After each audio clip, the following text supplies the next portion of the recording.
आकाशवाणी देहरादून से प्रस्तुत हैं प्रादेशिक समाचार। पहले मुख्य समाचार। प्रधानमंत्री नरेंद्र मोदी ने आज वीडियो कॉन्फ्रेंस के माध्यम से 51,000 से अधिक युवाओं को नियुक्ति पत्र वितरित किए। मेरी माटी मेरा देश अभियान के तहत आज देहरादून से राज्य स्तरीय अमृत कलश यात्रा को दिल्ली के लिए रवाना किया गया। चंद्र ग्रहण के चलते 4 धाम सहित प्रदेश के सभी मंदिरों के कपाट बंद किए गए। कल सुबह ब्रह्म मुहूर्त में श्रद्धालुओं के लिए खोले जाएंगे कपाट। और प्रधानमंत्री नरेंद्र मोदी कल सुबह 11 बजे आकाशवाणी पर मन की बात कार्यक्रम में देश विदेश के लोगों के साथ अपने विचार साझा करेंगे।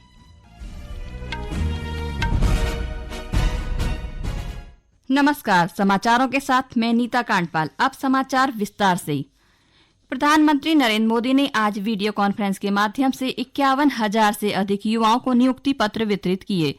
नवनियुक्तों को संबोधित करते हुए प्रधानमंत्री ने कहा कि भारत प्रत्येक क्षेत्र में विकास कर रहा है, जिससे रोजगार के नए अवसर सृजित करने में मदद मिल रही है। पर्यटन और खेल क्षेत्र में विकास का उल्लेख करते हुए श्री मोदी ने कहा कि इन क्षेत्रों में रोजगार के नए अवसर उत्पन्न हो रहे हैं। एथलीटों के प्रदर्शन की सराहना करते हुए उन्होंने कहा कि यह खेल क्षेत्र के परिदृश्य में बदलाव का संकेतक है।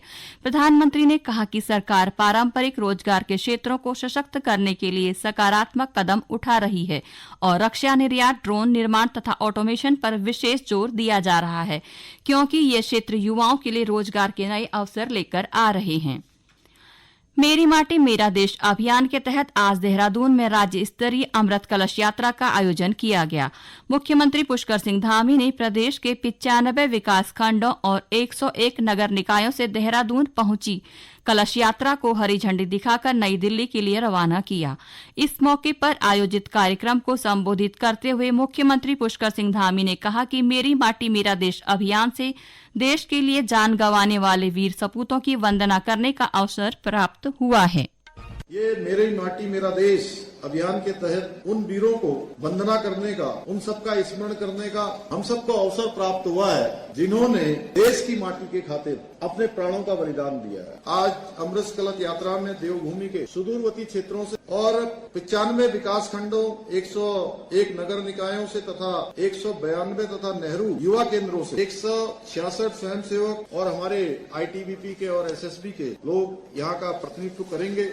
यह कलश यात्रा अमर शहीदों के त्याग एवं बलिदान को हमारे मस्तिष्क में चिरस्थायी रखने के उद्देश्य से संपूर्ण देश भर के अंदर मेरी माटी मेरा देश महाअभियान के अंतर्गत चलाई जा रही है। मेरी माटी मेरा देश अभियान के तहत देश भर से लाए गए अमृत कलशों में का दिल्ली में सांस्कृतिक कार्यक्रमों के द्वारा भव्य स्वागत किया जाएगा। इस यात्रा के तहत अमर शहीदों की तपोभूमि की मिट्टी को अमृत कलश में दिल्ली स्थित राष्ट्रीय शहीद स्मारक तक पहुंचाया जा रहा है। अमृत कलश यात्रा के तहत देश भर से 7,500 कलशों में आने वाली मिट्टी से राष्ट्रीय युद्ध स्मारक के पास अमृत वाटिका बनाई जाएगी। कृषि और किसान कल्याण मंत्रालय ने 2023-24 के लिए मुख्य खरीफ फसलों के उत्पादन का पहला अग्रिम अनुमान जारी किया है। इस अवधि के दौरान मंत्रालय देश में खाद्यान्न उत्पादन 1,485 लाख मीट्रिक टन से अधिक रहने की आशा कर रहा है। इस अनुमान के अनुसार चावल उत्पादन 1,063 लाख मीट्रिक टन से अधिक रहने का अनुमान है। मक्का उत्पादन 224 लाख मीट्रिक टन से अधिक और दाल उत्पादन 63.31 लाख मीट्रिक टन रहने का अनुमान है। मंत्रालय का कहना है कि गन्ना उत्पादन 4,347 लाख मीट्रिक टन रह सकता है। चमोली जिले के गौचर में आगामी 14 नवंबर से राजकीय औद्योगिक विकास एवं सांस्कृतिक गोचर मेले का आयोजन किया जाएगा। जिले के मुख्य विकास अधिकारी डॉक्टर ललित नारायण मिश्र ने मेले की तैयारियों को लेकर अधिकारियों को आवश्यक दिशा निर्देश दिए। उन्होंने कहा कि गोचर मेला एक ऐतिहासिक राज्य स्तरीय मेला है और इसके सफल संचालन के लिए सभी को मिलकर काम करना होगा। उन्होंने जिले में संचालित सभी परियोजनाओं, बैंकों और विभागों को मेले के आयोजन के लिए पूरा सहयोग करने के निर्देश दिए। राष्ट्रपति द्रौपदी मुर्मू का 7 नवंबर से उत्तराखंड का 3 दिवसीय दौरा प्रस्तावित है। इस संबंध में आज मुख्य सचिव डॉक्टर SS संधू ने अधिकारियों के साथ बैठक की और सुरक्षा के जरूरी व्यवस्थाओं को सुनिश्चित करने के लिए आवश्यक दिशा निर्देश दिए। गौरतलब है कि राष्ट्रपति 7 नवंबर को उत्तराखंड पहुंचेंगी। 8 नवंबर को उनका श्रीनगर, गढ़वाल और कुमाऊं दौरे का कार्यक्रम भी है। 9 नवंबर को श्रीमती मुर्मू उत्तराखंड राज्य स्थापना दिवस के कार्यक्रम में भी हिस्सा लेंगी। ये समाचार आकाशवाणी के देहरादून केंद्र से प्रसारित किए जा रहे हैं। प्रधानमंत्री नरेंद्र मोदी कल सुबह 11 बजे आकाशवाणी पर मन की बात कार्यक्रम में देश विदेश के लोगों के साथ अपने विचार साझा करेंगे। यह मासिक रेडियो कार्यक्रम की 106वीं कड़ी होगी। यह कार्यक्रम आकाशवाणी और दूरदर्शन के समूचे नेटवर्क पर प्रसारित किया जाएगा। यह आकाशवाणी वेबसाइट और news on AIR mobile app पर भी उपलब्ध होगा। आकाशवाणी, दूरदर्शन समाचार, प्रधानमंत्री कार्यालय तथा सूचना और प्रसारण मंत्रालय के YouTube चैनलों पर भी मन की बात कार्यक्रम का सीधा प्रसारण होगा। हिंदी प्रसारण के तुरंत बाद आकाशवाणी से इस कार्यक्रम को क्षेत्रीय भाषाओं में भी प्रसारित किया जाएगा। देशव्यापी चंद्रग्रहण के चलते आज शाम 4 बजे बद्रीनाथ, केदारनाथ, गंगोत्री, यमुनोत्री सहित प्रदेश के सभी मंदिरों के कपाट बंद कर दिए गए। श्री 5 मंदिर समिति गंगोत्री के कोषाध्यक्ष महेश सेमवाल ने बताया कि सूतक काल के कारण मंदिर के कपाट बंद किए गए हैं, जो कल सुबह शुद्धिकरण यज्ञ के बाद मंदिर ब्रह्म मुहूर्त में खोले जाएंगे। आज चंद्र ग्रहण होने के कारण 4 बजे मां भगवती गंगे के कपाट बंद कर दिए गए हैं। कल सुबह ठीक 4 बजे मां भगवती गंगे का अभिषेक होगा। उसके पश्चात ठीक 7 बजे मां भगवती गंगे की आरती होगी। उसके पश्चात ये दर्शनार्थियों के लिए मां भगवती के दर्शन पुनः खोल दिए जाएंगे। मैं सभी श्रद्धालु तीर्थयात्री महानुभावों से अनुरोध करूंगा कि कल सुबह मां गंगा का स्नान करने के पश्चात मां गंगा के दर्शन करें।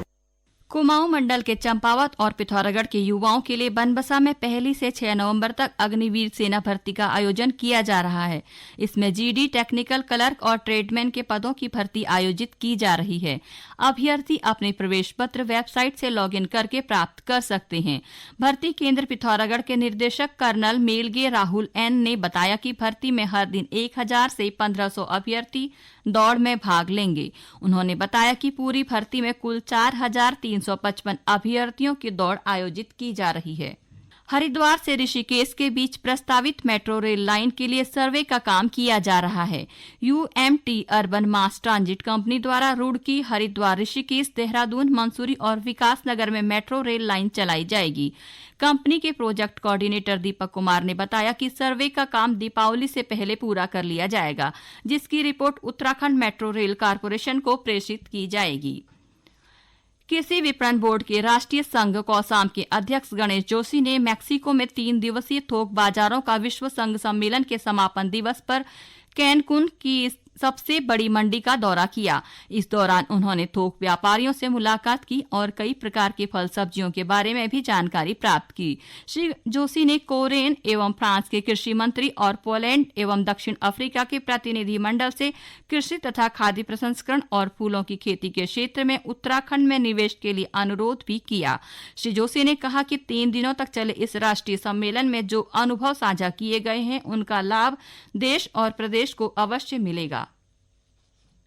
और अब संक्षिप्त में समाचार।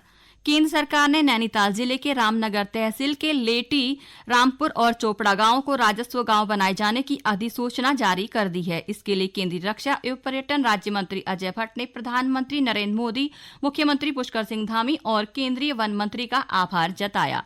अंत में मुख्य समाचार एक बार फिर।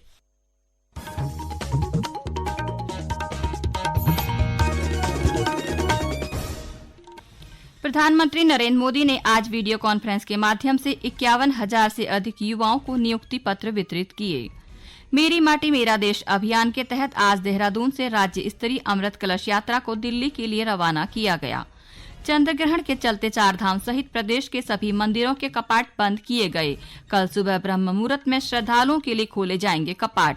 और प्रधानमंत्री नरेंद्र मोदी कल सुबह 11 बजे आकाशवाणी पर मन की बात कार्यक्रम में देश विदेश के लोगों के साथ अपने विचार साझा करेंगे।